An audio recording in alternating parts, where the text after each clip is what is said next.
আগামীকাল ভোকেশনালের ইএনএসটি পরিবেশবিদ্যার পরীক্ষা। এই বিষয়টা তোমাদের পাস করতে হবে, পরীক্ষায় বসতে হবে, কিন্তু এর নাম্বার তোমাদের মার্কশিটে যুক্ত হবে না। তাই আমি আজ একটা মডেল কোশ্চেন সেট নিয়ে এসেছি। এই মডেল কোশ্চেন সেট এর উত্তর নিয়ে আলোচনা হবে, সেই সঙ্গে কোন কোন প্রশ্নগুলো ভালো করে দেখে রাখবে তার একটা সাজেশনও আমি দেব। এই মডেল কোশ্চেন সেটটা উচ্চ মাধ্যমিক ভোকেশনাল কাউন্সিল থেকেই দেওয়া হয়েছিল। সেই কোশ্চেন সেটটা আমি আলোচনা করব, সঙ্গে ওই ধরনের প্রশ্ন তোমরা কি কি দেখে রাখবে সেগুলো আলোচনা করব। প্রথম থেকে শেষ পর্যন্ত ভিডিওটা দেখো, তাহলে আশা করি এ থেকে অনেক কমন তোমরা পাবে। চলো আমরা তাহলে কোশ্চেন সেট নিয়ে আলোচনা শুরু করি। পরিবেশ বিজ্ঞানের মডেল প্রশ্নবলী ইএনএসটি 2025 ক্লাস 12 থার্ড সেমিস্টার। এই মডেল কোশ্চেন সেটটি তোমাদের কাউন্সিল থেকে দেওয়া হয়েছিল। আমি প্রশ্নগুলোর উত্তর করে দিচ্ছি। হ্যাঁ, বলে রাখি, এই মডেল কোশ্চেন সেটটা তোমাদের ইংলিশে দেওয়া হয়েছিল, এটাকে বাংলা করে আমি তোমাদের সুবিধার্থে। বায়ুমণ্ডলের কোন স্তরে ওজোন স্তর রয়েছে যা অতিবেগুনি আলো শোষণ করার জন্য দায়ী? এটা 3 নম্বর অপশানটা হবে স্ট্র্যাটোস্ফিয়ার। 2 নম্বর প্রশ্ন আলোচনা করি, কোনটি অপরিহার্য অধাতব খনিজ? এই অপশানটি হবে এটা কয়লা, সিলিকা, কাদামাটি, সিমেন্ট। তোমরা বাকি অপশানগুলো দেখে নাও, প্রয়োজন পড়লে পজ করে করে ভিডিওটা দেখবে, এ থেকে তোমরা কমন পাবে। 3 নম্বর প্রশ্ন, ভারতের বনভূমির আনুমানিক কত শতাংশ থাকা উচিত?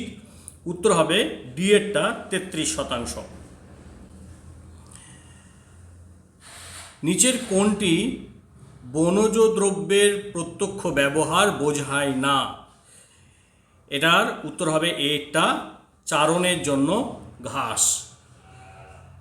5 নম্বর প্রশ্ন, নিচের কোনটি বনভূমি হারানোর কারণ নয়?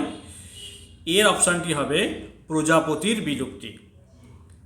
পরের প্রশ্ন, বিশ্ব পরিবেশ দিবস সারা বিশ্বে কোন তারিখে পালিত হয়? 5ই জুন। হ্যাঁ, কিছু দিবস, ইম্পর্টেন্ট দিবস কোন দিন কবে পালিত হয় এগুলো তোমরা একটু দেখে রাখবে। পরের প্রশ্ন 7 নম্বরটা, কোনটি সবচেয়ে বেশি প্রাকৃতিকভাবে ঘটে এবং ঘন ঘন ঘটে? সেটা হবে ডি অপশান, বন্যা। 8 নম্বর প্রশ্নটা দেখিনি, বিশ্বের বিভিন্ন বড় বাঁধে প্রায় 57% কোন দেশ অবস্থিত? বিশ্বের বিভিন্ন বড় বাঁধের প্রায় 57% কোন দেশে অবস্থিত? এটা উত্তর হবে সিয়েরটা, চীন এবং ভারত। 9 নম্বরটা দেখিনি, পৃথিবীর নিচের কোনটি জল ব্যবস্থার একটি টেকসই পরিমাপ নয়? বাঁধ ও খাল থেকে জল বের হওয়া বন্ধ করা, এটা এ অপশানটি। 10এরটা, বাস্তুতন্ত্রের কার্যকরী দিকগুলি হলো, উপরে সবগুলি হবে শক্তিচক্র, পুষ্টিচক্র, খাদ্য শৃঙ্খল। 11, বাস্তুতন্ত্রের উপর মানুষের কার্যকলাপের প্রভাব সম্পর্কে কোন কার্যকলাপটি ভুল? এখানে ডি এর অপশানটি হবে এর মধ্যে কোনোটিই নয়। 12 নম্বর প্রশ্ন, কোন মানব কার্যকলাপ বায়ুর অক্সিজেনের মাত্রা কমাতে পারে? এটা হবে এর অপশানটা বনভূমি উজাড়, অর্থাৎ বনভূমি ধ্বংস। 13টা দেখো, কোন কার্যকলাপ জলের স্তর কমাতে পারে? এখানে ডি এর অপশানটা সঠিক হবে সবকটি, অর্থাৎ মাটির ক্ষয়, মানব জনসংখ্যার বৃদ্ধি, অতিরিক্ত নিষ্কাশন। 14 নম্বর প্রশ্ন, পরিবেশ ধ্বংসে সবচেয়ে বেশি শিকার কোন প্রাণী? এটা হবে দরিদ্র মানুষ সব থেকে বেশি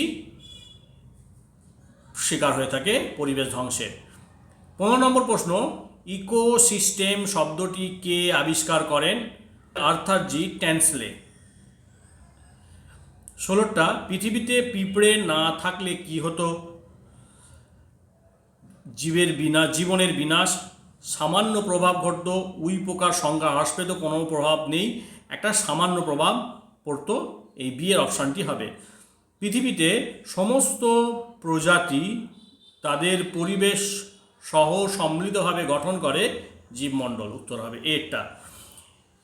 18টা একটি প্রজাতি যা অবিলম্বে বিলুপ্তির মুখোমুখি হয় তাকে বলা হয় বিপন্ন। ভোপাল গ্যাস দুর্ঘটনার জন্য কোন গ্যাস দায়ী? MiG gas. এর অপশানটা হবে হ্যাঁ। তোমরা ভোপাল গ্যাস দুর্ঘটনা সম্পর্কে তথ্যগুলো জেনে রাখবে। কবে ভোপাল গ্যাস দুর্ঘটনা হয়েছিল, ভোপালটা কোন দেশে অবস্থিত, কোন শহরে অবস্থিত, এই সমস্ত তথ্যগুলো একটু জেনে রাখবে তোমরা। ভূমিকম্পের তীব্রতা পরিমাপের জন্য ব্যবহৃত যন্ত্রের নাম কি? উত্তর হবে সিসমোগ্রাফ। প্রবল বৃষ্টি, মাটির উচ্চ বালির উপাদান, ভূমিকম্প, এগুলো সবগুলি হবে ভূমিধসের কারণ। ভূমিকম্পে মানব সৃষ্টির কারণ কি? মানব সৃষ্টি মানে মানব কর্তৃক ভূমিকম্প সৃষ্টি হয় কোন কারণে? এটা সি এর অপশন হবে, বাঁধ তৈরি করা এবং ভূগর্ভস্থ পারমাণবিক বিস্ফোরণ ঘটানো। 23 নম্বর প্রশ্ন, বন এবং বন্য প্রাণী হলো নবায়নযোগ্য সম্পদ, অর্থাৎ পুনর্বার তাকে সৃষ্টি করা সম্ভব। 24 নম্বর প্রশ্ন, টেকসই উন্নয়ন মানে কি? টেকসই উন্নয়ন মানে ভবিষ্যতের চাহিদাগুলি পূরণ করার ক্ষমতা নষ্ট না করে বর্তমানে চাহিদা মেটানো। 25 নম্বর প্রশ্ন, যে বনগুলি একসময় ছিল কিন্তু অতীতে কোনো এক সময় সরানো হয়েছিল তা পুনরুদ্ধার করার প্রক্রিয়াকে কি বলে? পুনরায় বনায়ন বলা হবে। 26 নম্বর প্রশ্ন, আমাদের দেশের শুষ্ক অঞ্চলের প্রধান সীমাবদ্ধ কারণ কি? জল। 27 নম্বর প্রশ্ন, বাঁধ নির্মাণের ফলে কোন ধরনের মানুষ সবচেয়ে বেশি ক্ষতিগ্রস্ত হয়? আদিবাসী মানুষ। ডি এর অপশনটা কার্যকরী হবে এখানে। 28 নম্বর প্রশ্ন, মাটির মধ্যে নাইট্রোজেন সংবন্ধনকারী ব্যাকটেরিয়ার একটি উদাহরণ হলো রাইজোবিয়াম। 29 নম্বর প্রশ্ন, একমুখী বাস্তু সংস্থানগত চক্রের একটি উদাহরণ হলো শক্তি চক্র। সি এর অপশনটা এখানে কার্যকর হবে। 29 নম্বর প্রশ্ন, নদীর বদ্বীপের লবণাক্ত জলের বাস্তুতন্ত্রের মধ্যে রয়েছে? বি অপশন হবে জীবভর উপাদানের দিক থেকে সবচেয়ে উপাদানশীল। 31 নম্বর প্রশ্ন, কিছু প্রজাতি যাদের অপসারণ একটি বাস্তুতন্ত্র বেঁচে থাকাকে প্রভাবিত করতে পারে তাদের বলা হয় কিস্টোন প্রজাতি।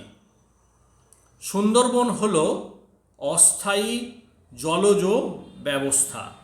33 নম্বর প্রশ্ন, জীবের প্রজনন এবং বংশবৃদ্ধির সহজাত ক্ষমতাকে বলা হয় জৈবিক সম্ভাবনা। 34 নম্বর প্রশ্ন, ভারতের বৃহত্তম লবণাক্ত হ্রদের হল চিল্কা হ্রদ। কচ্ছের রান এর মধ্যে বসবাস করে বুনো গাধা। সালোক সংশ্লেষ কোন জন্য কোনটি উপস্থিতি প্রয়োজন? এটা আমরা সবাই জানি, ক্লোরোফিল। কোনটি প্রকৃতি পরিবর্তনকারী? উত্তর হবে সি এরটা। 38 নম্বর প্রশ্নটা দেখে নাও, কার্বনের প্রধান আধার হল সমুদ্র তল। 39 নম্বর প্রশ্ন, সবচেয়ে সহজ জলজ বাস্তুতন্ত্র দেখা যায় একটি পুকুরে।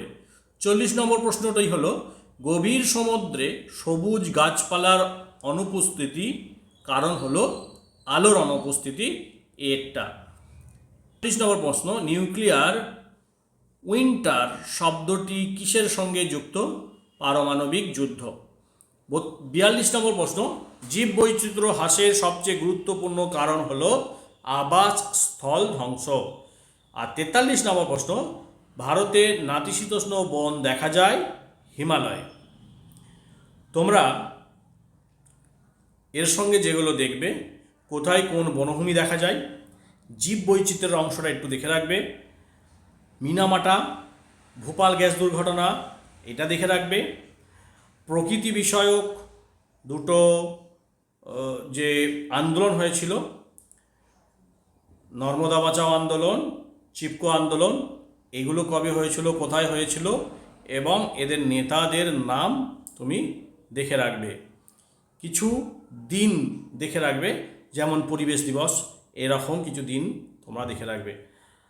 এইভাবে কিছু গুরুত্বপূর্ণ তারিখ, ঘটনা একটু দেখে রাখবে তোমরা, আর এই মডেল কোশ্চেন সেটটা করে যাও।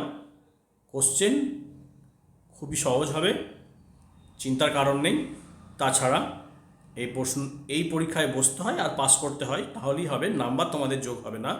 তাই চিন্তা মুক্ত হয়ে পরীক্ষা দাও, খুব ভালো পরীক্ষা দাও, ফলাফল ভালো করো, আর আমার সঙ্গে থাকো। ভিডিও ভালো লাগলে শেয়ার, কমেন্ট করো। অনেক অনেক শুভেচ্ছা রইল।